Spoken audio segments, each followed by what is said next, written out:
what's up everyone, and welcome to my review for The World's End, which is the final movie in the Cornetto trilogy, which of course started with Shaun of the Dead, then went to Hot Fuzz, and now we're ending it with The World's End, which is a good way to end it. The World's End, it's the end. We're done. It's over. So I was very, very looking forward to seeing this ever since it was announced, like back in 2010 or 11. So I was really looking forward to this. The trailers looked great. It was getting amazing, amazing reviews. I was very looking forward to it. Very looking forward to it. Very much looking forward to it. What did I think of The World's End? Well, let's talk about the story. Alright, so the story for The World's End follows Gary King, played by Simon Pegg, who is an almost 40-year-old man who is a screw-up, alcoholic, not really likable, and he's pretty much a 17-year-old kid stuck in a 40-year-old body. So that's pretty much his character. But he wants to go and get some of his childhood friends and go and complete the Golden Mile at his hometown. He wants to go back and complete it because when he was a kid with his friends, they never completed it. It's 12 pubs, 12 pints, all in one night, and he did not complete it. He only got up to like 10, so he wants to go and just complete it. So he convinces all of his friends. He has Andy, played by Nick Frost, of course, Oliver, played by Martin Freeman, Peter, played by Eddie Marsan, got it, and Stephen, played by Paddy Considine, who are all family men pretty much right now. So he wants to get them to go and just hang out, and he successfully convinces them. So they're all hanging out, pints, whatever, blah blah blah. And on their third or fourth pint, they realize this town's a little weird. It's a little different. Not many people recognize them, which is kind of weird, seeing that it's a lot of the same people, and they would recognize them, so, at least a little bit. No one recognizes them. And then they realize, robots.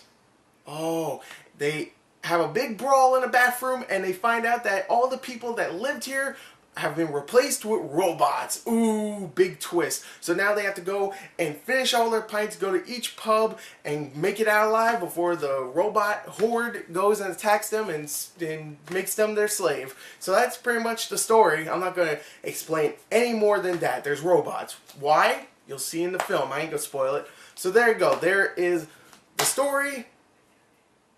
I think the story in this film is truly phenomenal because just like how Shaun of the Dead mixed a romantic comedy with a zombie film, this one kind of mixes a buddy road trip film, with a alien invasion film. And they mix it together. They give us some really likable, very sympathetic characters, a lot of really funny moments with physical comedy and just the way, just the writing itself, and kind of unsettling moments at times where just, the robots in the town will just look at the main characters and walk in a weird way. And of course, have their arms out like this and have their mouths open, big gaping mouths open with blue lights. Kind of creepy the first time you see it, in my opinion. A little unsettling. But they mix all that stuff together and they give us a great freaking story. They really do, because you really do love the characters, in my opinion. You really do. You really do. Come on. Do you like them? You do.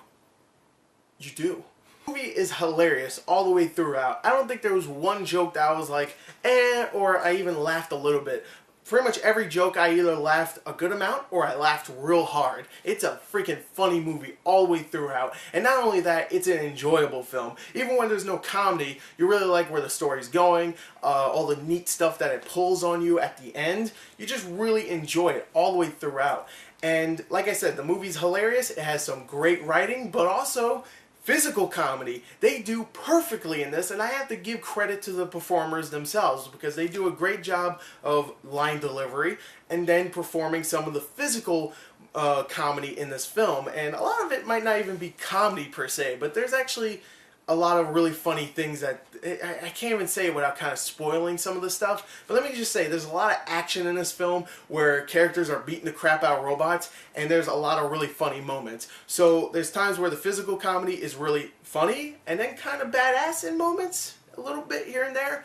But yeah, the movie itself is hilarious all the way throughout. It's kind of unsettling at times, and the acting is phenomenal. from everybody. You have, of course, Simon Pegg, who is great, and it's really good to see him play the role that he is in this film, where he's, he's the jerk. He's pretty much the Nick Frost of the first, Shaun of the Dead, and even Hot Fuzz. He's the comedic hijinks. You have Nick Frost, who is the straight man this time, which is great, and he does a perfect job doing that, and also, he's a badass in this film, which I was very surprised to say that. You have Paddy Considine, who is great, Martin Freeman, who is fantastic, you have Rosamund Pike, who is also really good in this film, and who was kind of wasted, I'll admit. If there's any complaints, I'd say she's kind of wasted, but Eddie Marsan is also great. So you have a great cast of actors here doing a great job. It's great. Everything's great. Ooh, I'm dropping shit. It's great. I'm knocking everything off my freaking walls. Screw it. It's great. Just knock everything off my walls. I don't care. It's so good. So overall, I think this movie is truly fantastic all the way throughout. It's hilarious. It's, heartfelt. It's just a great way to end a trilogy, and I absolutely love this film. I can't say anything more. I don't have any real complaints besides maybe Rosamund Pike wasn't used as much, but you know what? All the other characters were, so I can't even say that's a complaint, really. So I love this film. It's one of the best of this year. Yes, that is right. I'm giving it a 40 out of a 40. I love this film, and it's just as good as the other two in the series. There you go. I hope you enjoyed my review. It was a little bit more energetic and wacky than usual, but whatever. Thank you, and goodbye.